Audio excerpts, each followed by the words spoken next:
నేడు కన్య మరియ సందర్శన ఉత్సవాన్ని కొనియాడుతున్నాం. నేడు మనం ధ్యానం చేసుకునే సువిశేషము లూకా సువార్త 1వ అధ్యాయము 39వ వచనం నుండి 56వ వచనం వరకు. నేటి సువార్తలో మరియ తల్లి ఎలిజబెతమ్మను సందర్శించింది. గాబ్రియల్ సన్మనస్కుడు మరియ మాతతో తెలియజేశాడు, నీ చుట్టమగు ఎలిజబెతమ్మను చూడుము, ఆమె గొడ్రాలు, వయసు మళ్ళినది కదా, ఆమె గర్భము ధరించి ఇది 6వ మాసము అని తెలియజేసినప్పుడు మరియ తల్లి ఎలిజబెతమ్మకు సహాయం చేయటానికి నిర్ణయించుకుంది. ఎందుకంటే ఆమె దైవ పిలుపు పొందిన నాటి నుండి ఆమె దేవమాతగా అందరికీ సహాయం చేయాలని ఆ తల్లి తెలుసుకుని ఎలిజబెతమ్మకు సేవలు చేయటానికి జకర్యా గృహములో ప్రవేశించి సుమారు 3 మాసములు ఆమెకు సహాయం చేసినది. ప్రియ సహోదరి సహోదరులారా, కన్య మరియ ఎలిజబెతమ్మను సందర్శించినప్పుడు ఎలిజబెతమ్మ ఎంతో సంతోషపడింది.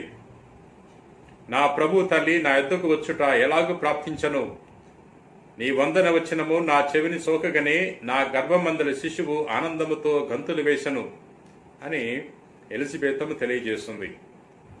మరియ తల్లి యొక్క దర్శనము ఎలిజబెతమ్మకు ఆనందాన్నిచ్చింది, సంతోషాన్నిచ్చింది. ఎందుకంటే ఇది మహాభాగ్యముగా పరిగణించింది. తన గర్భములో ఉన్న యేసు ప్రభును కూడా తీసుకెళ్ళింది. యేసు ప్రభు ఎక్కడికి వెళితే అక్కడ ఆనందము, సంతోషము. ఎలిజబెతమే కాకుండా ఎలిజబెతమ్మ గర్భములో ఉన్న శిశువు బాప్తిస్మ యోహాను గారు కూడా ఆనందముతో గంతులు వేశాడు. ప్రియ మిత్రులారా, మరియ తల్లి ఎలిజబెతమ్మను సందర్శించినప్పుడు ఎలిజబెతమ్మ మరియ తల్లితో తెలియజేస్తుంది, ప్రభు పలికిన వాక్కులు నెరవేరునని విశ్వసించిన నీవు ఎంత ధన్యురాలవని. ఎవరెవరైతే ప్రభు యొక్క వాక్కులు విశ్వసిస్తారో అటువంటి వారందరూ కూడా ధన్యతను పొందుకుంటారు. ఇక్కడ మరియ మాతను అబ్రహాముతో పోల్చవచ్చు. అబ్రహాము విశ్వాసానికి పితామహుడని పౌలు గారు తెలియజేస్తున్నాడు. ఎందుకంటే అబ్రహాము దేవుని యొక్క మాటలను విశ్వసించాడు.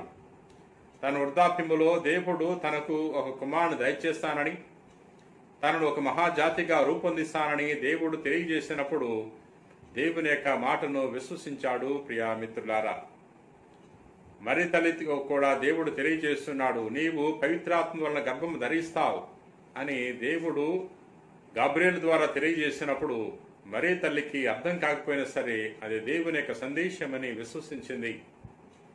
అందుకనే మరియ తల్లి ధన్యురాలైంది. ఎవరెవరైతే దేవుని యొక్క సందేశాన్ని, దేవుని యొక్క వాక్కును విశ్వసిస్తారో అటువంటి వారందరూ కూడా దీవెనలు పొందుకుంటారు, జీవితంలో ధన్యతను పొందుకుంటారు. ప్రియ సహోదరి సహోదరులారా, మరియ తల్లి యొక్క సందర్శనము ఎలిజబెతమ్మకు మహాభాగ్యమైంది. ఆమెకు మరియ తల్లి ఎంతో సహాయం చేసింది. మరియా ఏ గృహాన్ని సందర్శించిందో ఆ గృహానికి సహాయం చేసింది. ఎలిజబెతమ్మ గృహంలో ప్రవేశించి ఏ విధంగా అయితే ఆమెకు సహాయపడిందో అదే విధముగా కానాపల్లి పెండ్లి విందులో ఆ పెండ్లి వారికి సహాయపడింది. వారికి వచ్చిన కొరతను వారికి తెలియకుండా తీసివేసి వారికి ఎంతో మేలు చేసింది. అదే విధముగా మరియ తల్లి ప్రభు యొక్క శిష్యులతో ఉండి ఎడతెగక ప్రార్థన చేసి వారికి ధైర్యాన్ని ఇచ్చింది. వారు పవిత్రాత్మ పొందుకోవటానికి సహాయం చేస్తుంది. మరియ తల్లి మన గృహానికి వస్తే మన గృహానికి కూడా సహాయం చేస్తుంది. అందుచేత మరియ తల్లిని మన గృహాలకు ఆహ్వానించుకోవాలి. మరియ తల్లిని మనం గౌరవించాలి. మరియ తల్లిని మనము ప్రేమించాలి, కొనియాడాలి. ప్రియ సహోదరి సహోదరులారా, యేసు ప్రభు కూడా ఏ గృహాన్ని అయితే సందర్శించాడో ఆ గృహానికి మరి శాంతిని, సంతోషాన్ని, ఆనందాన్ని, ఆరోగ్యాన్ని ప్రసాదించాడు. యేసు ప్రభు పేతురు గృహాన్ని సందర్శించాడు. పేతురు గృహంలో ప్రవేశించినప్పుడు పేతురు యొక్క అత్త జ్వరముతో మంచం పట్టి ఉన్నదని తెలుసుకుని ఆమెను తాకి స్వస్థపరుస్తున్నాడు. యేసు ప్రభు మార్త మరియల గృహాన్ని సందర్శించాడు. అనేక సందర్భాల్లో వారి యొక్క ఆతిథ్యాన్ని స్వీకరించాడు. వారి యొక్క సోదరుడు లాజరు మరణించాడని తెలుసుకుని వారి గృహాన్ని సందర్శించి మరణించిన లాజరును జీవముతో లేపుతున్నాడు. ప్రియా మిత్రులారా, యేసు ప్రభు జకే గృహానికి వెళ్లి తెలియజేస్తున్నాడు, నేడు ఈ ఇంటికి రక్షణ వచ్చింది అంటున్నాడు. ఈ విధంగా ప్రభు ఎవరెవరి గృహాన్ని అయితే సందర్శించాడో ఆ గృహానికి రక్షణ ప్రసాదించాడు, ఆనందాన్ని, ఆరోగ్యాన్ని ప్రసాదించాడు. ప్రియా మిత్రులారా, ప్రభు మన గృహంలో కూడా ప్రవేశించాలని మనం కోరుకుందాం. యేసు ప్రభు తన శిష్యులు కూడా చెప్తున్నాడు, మీరు ఏ గృహంలో ప్రవేశిస్తారో మీకు శాంతి కలుగును గాక అని తెలియచేయండి అంటున్నాడు. ఈరోజు ప్రభు మనకు కూడా అదే సందేశాన్ని ఇస్తున్నాడు.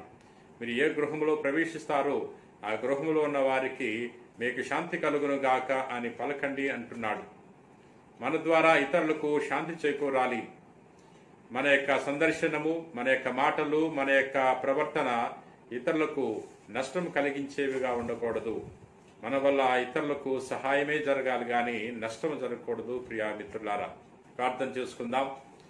ప్రేమ కలిగిన ప్రభువా, దయగిన సర్వేశ్వర ప్రభువా, నేను స్తుతిస్తున్నాం, మహింపరుస్తున్నాం, గణపరుస్తున్నాం. ప్రభువా, ఈ రోజున కన్యమరియా సందర్శన ఉత్సవాన్ని కొనియాడుతున్నాం. మరియమాత ఏ విధంగా అయితే ఎలిజబెత్ తమను సందర్శించి ఆమెకు సహాయం చేసిందో అదే విధముగా మేము కూడా ఇతరులకు సహాయం చేసే మంచి మనస్సును ప్రసాదించమని వేడుకుంటున్నాం. ప్రభువా, ఈ రోజున ఎవరైతే ఈ వాక్యాన్ని ఆలకించి ప్రార్థన చేయుచున్నారో వారందరి యొక్క దీన విన్నపాలను దయతో మన్నించమని మా నాథుడైన క్రీస్తు ద్వారా మనవి చేయుచున్నాం తండ్రి.